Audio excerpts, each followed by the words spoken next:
All right, the debt deal is done. So now what? Today we're taking an in-depth look at what the deal could mean for the stock market, your personal finances, unemployment, small businesses, and hospitals. Our focus right now is on small businesses.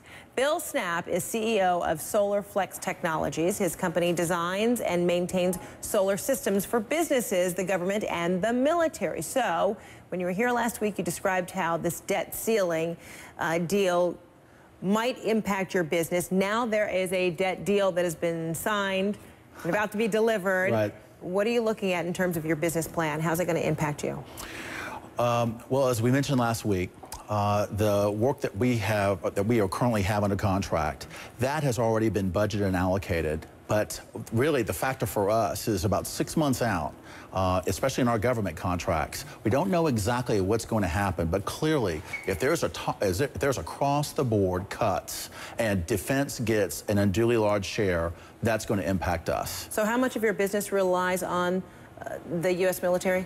Well, it's shifted. In the last 2 years, it has become a great deal of business for us because the United States military is the #1 consumer of solar power right now. They're the #1 purchaser. And the mandate that we discussed last week was that by 2025, the U.S. military wants to have 25% renewable energy in all of their bases across the world. And that's quite a high order. You know, a tall order. Do you feel like you're kind of at a standstill? It's difficult to really think long-term in terms of your business plan, whether it pertained to hiring people, pay raises, all of that? Absolutely. You know, certainty for business is huge because it helps us strategically plan. And when there's uncertainty in the marketplace, it makes it twice as hard. Let me give you an example. For hiring people, we've seen all this news today about all these terrible layoffs for personnel. Well, for us, we want to hire people. And small businesses, they want to hire personnel to grow their companies. What's keeping you from doing that?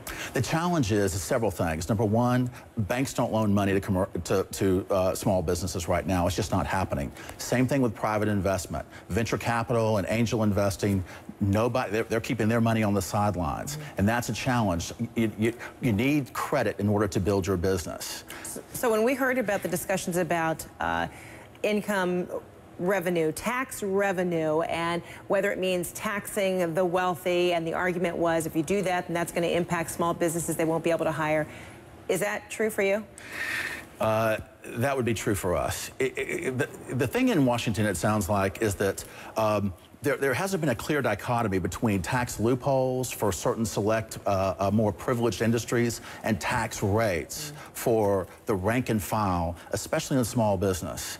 You know, philosophically, we agree. You can end the tax loopholes. That's great. But for small business, whatever you do, don't increase the tax rate because that would continually strangle small business right now. All right, Bill Snapp, all the best. Thank you so much. It's very tough looking far ahead, isn't it? Thank you so much. Do you just kind of go day to day? Well, you know, first and foremost, we are very enthused about the future. And it's difficult because we're in a sector where our country has a huge energy need. By 2040, the United States is going to consume 50% more energy than it is now.